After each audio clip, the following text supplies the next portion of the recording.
What's up, guys? It's Ninja Chortle, and I'm bringing you a full season review of Daredevil Season 2. Now, this is my second time recording this. I'm going to try to make it a little bit shorter because it ran on for like 28 minutes, and yeah, I have a lot to say about Season 2. But I have to first talk about Season 1, and I'm going to make that part shorter.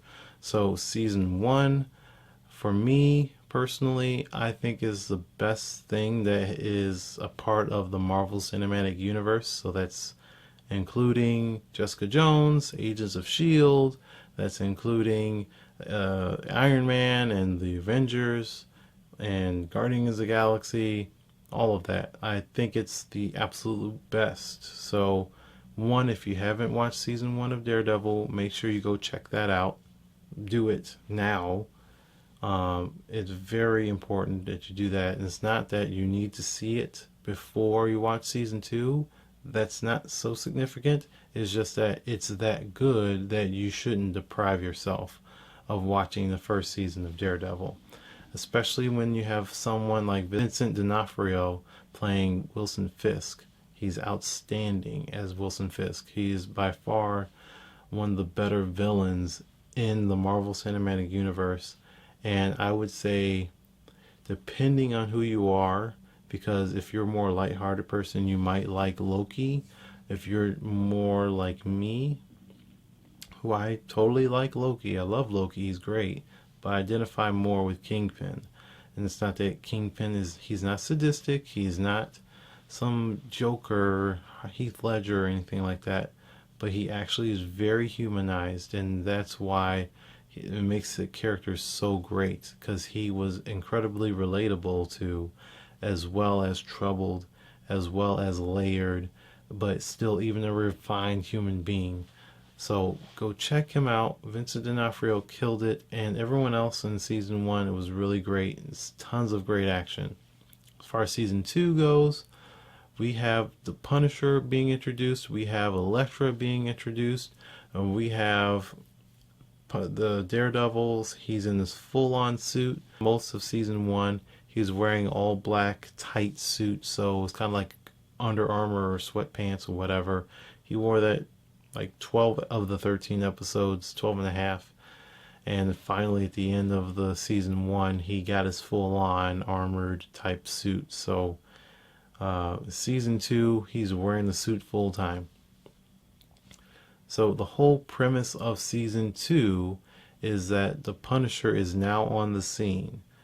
All of these big bads are trying to come up now that Kingpin's out of the picture. He's in jail, and everybody wants everything that he had, all of the territories and stuff. The Punisher is coming in and doing his thing. So if you don't know anything about the Punisher is a type of character that will kill his subjects, and he kills the bad guys because he doesn't want them to come back. He doesn't want there to be a chance for them to come back and hurt someone's daughter or kidnap someone or sell drugs or so on. Like, once you put a bullet through their head, they don't come back. That's his philosophy. Whereas Daredevil doesn't think the opposite of that, but he does not believe in killing. He wants to stop the bad guys, and he will go through violent means to do so, but he will not kill them. And the two are at conflict because of that. And that's pretty much the first half of the season, and really, yeah, pretty much the first half of the season. That conflict is fun, it's nice, but it's not terribly layered, it's not terribly complex that it makes compelling TV, but it is absolutely something that is a dynamic between those two characters, and is something that is driving force for this season. Now, if you want to talk about acting performances in particular, Charlie Cox does a great job at Matt Murdock once again. His Daredevil is good, but it's not great. Here's why. It's not the acting of Daredevil, but it's the movement, the fighting. So I was at C2E2 a few weeks ago, where Ann Foley, she is the creative designer, or basically the person that makes the costumes on Agents of S.H.I.E.L.D. and on Jessica Jones and on Daredevil. She was there judging the competition of cosplay, the Crown Championships of cosplay. And one of the things that she kept saying is that it's very important for her when designing a costume to be faithful to the source material and make it look great and make it look like a comic book superhero costume, but also make it functional and comfortable because these people have to wear it all day long. They have to fight in them. They have to roll around. They have to wear harnesses and fly through the air and jump and all of that stuff. It has to be comfortable when designing all of that. With that being said, my problem is the fight sequences in season one were so fantastic. I think they were great because the suit was not very limiting. So it allowed the actors and stuntmen to do whatever they want, and that's including jumping off of walls, and that is backflips and somersault roundhouse kicks and all of that stuff that's really entertaining. Whereas in season two, he's got the full on armored suit, and it's a little difficult for movement.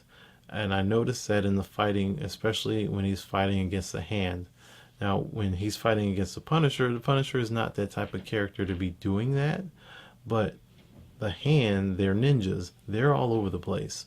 So when Daredevil's fighting them, he's not moving like that at all. He's very stiff. He's very stoic. The movements are okay, but it's not something that a very agile superhero would be doing. So the fighting in season two took a dip. It's made up a little bit by the fact that there's tons of guns from the Punisher and he's shooting everyone. He's got tons, handguns and machine guns and rifles and all of that stuff is great.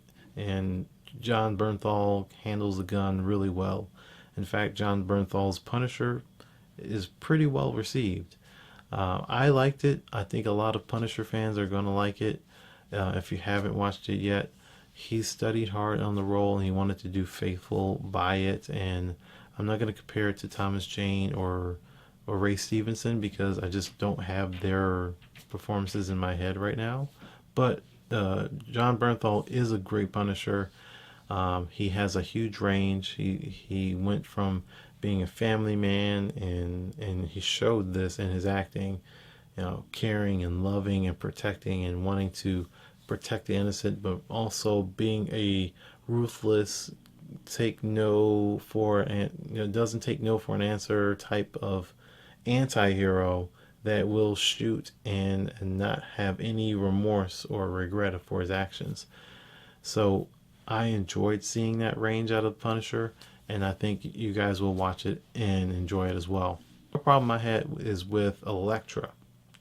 So I reviewed Gods of Egypt, which came out back at the end of February, and Elodie Young was in it. She was not very good in that movie, and part of that is because it's just a terrible movie, but I thought there could have been more. She just was like a pretty face, and I don't want to judge her too much, but she is a pretty face in Gods of Egypt. The movie wasn't good, and her role wasn't good. The acting wasn't good. In season two of Daredevil, she's playing Elektra, and the Elektra character at least starts off not very intriguing. She's a pretty face. She's very sexy. She can fight. She kills, and those are all great things that people like. But it's nothing that is terribly compelling or interesting. It took until the end of the season where we started to get a little bit more of who Elektra was and her origin, her backstory, and allowed me to care about her a little bit more. So things got improved, but things weren't still great by the end of the season. If you are an Elektra fan, that might be a little bit of a down point, but I don't know how much Elektra comic book stuff you want, because it didn't feel like it was a great translation of the comic book version of Elektra to me. Other than that, the first half of the season was mediocre, maybe okay. It was mild enough to entertain, but it wasn't anything incredibly riveting. It was the second half of the season, which has, spoiler alert, which I totally meant to say at the beginning of the video. Sorry, trying to go faster. But Kingpin makes a return in the second half of the season, and that significantly picks up the quality of the season as a whole. Really, it actually is like a salvage. It was really great seeing him on screen, interacting with Punisher, establishing himself as Kingpin. No matter where he was still Wilson Fisk, and you needed to respect him, and he earned that respect. He did not. It wasn't given to him. He earned it. And again, Vincent D'Onofrio kills it as Kingpin. So his performance really significantly saved season 2 for me. Saved it from being an okay wash away to being binge watch worthy, to being a fantastic show, to being one of my favorite things to watch. So make sure you guys check out season 2 of Daredevil. I'm giving it an 8.0 out of 10. It is, again, a little mild to start off with, but once second half of the season kicks in, it is a thrill ride. It is totally fun. It is absolutely a must watch. So that's why it went from like to so make sure you guys check it out. The next show after Daredevil on Netflix is Luke Cage, which comes out on September 30th. So look forward to that. That's going to be totally fun. I can't wait for that. Then Jessica Jones season 2 is going to follow up, I believe, in November, with more than likely the thing after that being Iron Fist. I doubt they're going to do a Daredevil season 3 anytime soon, because they also have to do the Defenders. So once everyone's out, I think they're going to be working on the Defenders. But that's just a hunch. Make sure you guys check out Blerdy.com. Make sure you hit the subscribe button, like button, follow button, all the buttons that are good, and follow us wherever you can. And I'll see you guys in the next video. I just want to say thank you for watching this video. If you haven't already, please hit the like button, share the video with whatever social media you have, and subscribe to our YouTube channel. We put up all types of videos as well as blog posts on our blog, Blerdy.com, about gaming and comic books and cosplay, movies and TVs. We have reviews, we have previews, we just discuss whatever is happening in our nerdy world. So make sure you go and check us out. We're on Facebook, we're on Twitter, we're on Twitch, so you can watch us play games. And we also have an Instagram account which is 100% dedicated to cosplay. So if you are a cosplayer or just a cosplay lover, make sure you follow us on Instagram.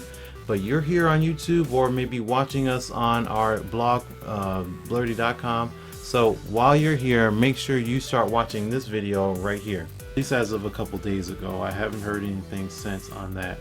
Now, Shang-Chi is an Asian character, he's Chinese, and Iron Fist is a American character. He's got blonde hair, blue eyes, the whole deal. He's a white man. So the problem here is Shang-Chi came first. He